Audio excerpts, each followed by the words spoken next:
Hey guys, what's up? It's about 10:20. I actually just got back from Pokemon Club, which is pretty dope. I have a Pokemon Club at my school. I'm actually the secretary of, and we have this draft league that I do with my real life friends. It's pretty fun. We just did the draft for that. So it's been a pretty cool night. I'm back, and my roommate has work for the next 2 hours, so I figured I'd bring you guys the remaining two Black White games while I can before I have some homework to do, have a shower, all that stuff. And yeah, you're seeing this correctly. This is an SPL game. The Tigers are essentially out. I think they're like 99.7% out going this week.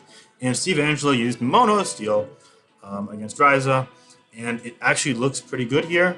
Um, you have Landorus, which hits four Pokemon super effectively and one neutrally. But Skarmory is one of the best walls in the game. Ice Move can be found in Jirachi. Scissor can potentially be defensive, and Magazine runs Balloon. Exegil forces it into some damage, so that's cool. Rotom Wash could be a nuisance, but all sorts of status. Mold Breaker, Exegil. Who knows what Jirachi is, so. And Tran can, of course, in status, can cripple it. Yeah, Alakazam, Psychic is going to be useless, but Focus Blast could be cool, except for the fact that you have Jirachi and Scizor, which check it, so it's going to have to be Hidden Power Fire to do much. Ferrothorn gets trapped. Latios obviously gets walled pretty easily. And Tyranitar is not going to fare well against 6 steel types, probably. So maybe this matchup is pretty good for Steve. If Steve faced a rain team with water types, stronger than Rotom W and Sand, then he'd be in for a long battle. But Rise is using a pretty standard 6 and kind of getting exposed here. So let's see. Maybe Monotype can do it. If it's going to ever do it, it's going to be here. So let's get into it. Rise has something to play for. Steve very much does not. We're going to see lead Rotom W, but it's lead Mold Breaker Drill, so it's going to force him right out to Landorus T. Unsurprisingly, he's going to go for Stealth Rocks on that turn. Nice play. Now, Rise is going to set up his own rock. He's going to be Rocks on Landorus. He's going to go for U-turn there. But to Rotom Wash, which is probably going to come in on the spikes. Yup. Rotom Wash is going to be able to do quite a bit this game if he plays his cards right.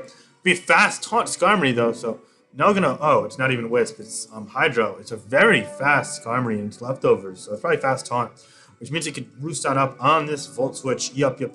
However, that probably means Alakazam's going to be quite a nuisance to it. In fact, this may very well force him to Jirachi. Instead, he's going to go for Thunder Wave, knowing he probably can live one Focus Blast and probably not Life Orb, probably Sash, which is fine. That Thunder Wave is actually helpful for the Rotom W. While it is now not going to Wisp it, it's going to be faster. However, Whirlwind, predicting that Rotom W is going to get into Tyranitar, which sits up stand, which is completely useless against Steve's team, 6 steel types, and also means he's going to take 25%. Alakazam's going to be a pivot, doesn't take as damage. That's smart. And then another Whirlwind lets the Rotom get back on in here. Go for a Hydro Pump on a Roost. Nice play there. And it looks like Rise is really going to struggle to break this paralyzed Skarmory. Maybe he's going to go to Latios to try to get a trick off. This time around, he's going to go for Volt Switch to 52. Right back to Alakazam again. Fish Rock Paralysis is going to get it. However, Leftover is going to let it up to 54%. Focus Blast is also going to go to the left. It's going to miss. To the right, rather, actually, because we're on his side. Let the Leftovers round, though. Another miss, though. And it's on a Roost. So, yeah, it looks as if this Skarmory is a nuisance. Psychic here, fishing for a drop, trying to get chipped. Not really going to be able to do much here. So, it looks like Rise is in quite an awkward situation right off the bat. It sucks. Going to get the Psychic off once more, but yeah, it's going to be not much. And Tar's going to come in, and it seems Tar is not a fire move, so going to switch right back to Zam. Are we going to see another Whirlwind? No, just a Roost scouting for the fire move, or maybe a Stone Edge, something like that. Never know. Another Psychic here just to reserve that Focus Blast PP. And it's going to Whirlwind into Landorus, which is going to take Rocks. Lefty's going to help it recover at least, so it's cool. Hidden Power only does 17. Didn't want to U-turn out and have something else. Now we get Pharaoh in here, which is cool because it maybe set up hazards. However, the Magnezone is going to come in, take Rocks, and it's not Balloon, so it's Choppleberry, not a choice. And that's really bad for the Alakazam, as it's not going to take it out, and it's going to get Thunder Wave. So now, looking really bleak for Raiza. He's going to go to the Landorus on a substitute. Oh boy, what is this set?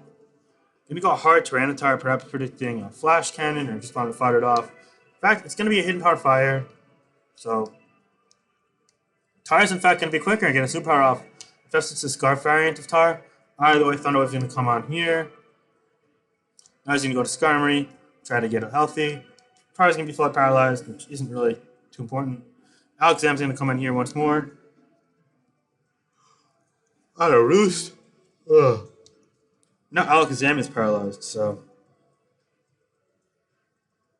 Whirlwind is going to kill the Tar. Unsurprisingly, wasn't really long lived anyway. And it's gonna be Combine Latios, so maybe just maybe that could win in the end, but gonna have to get some damage on both the Scissor and Jirachi. It looks really bad for Raiza. He looks pretty screwed here, truth be told.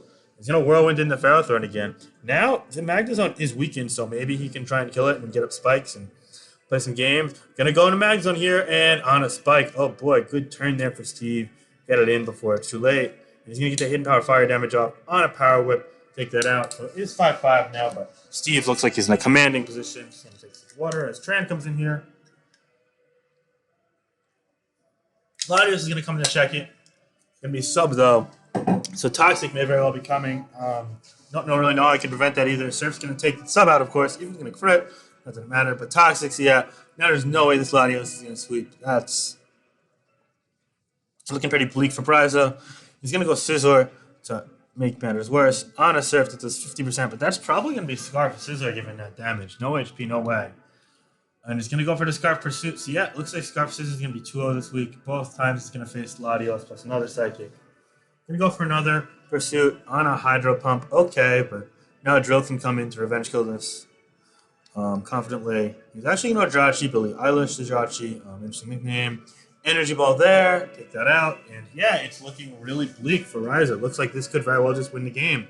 If it has an Ice move and it's faster, he's going to indeed go for the Icy Wind and take out the Landorus. So yeah, looking like a Jirachi clean here for the Steve Angello side. So he's going to win 4-0 against Raiza.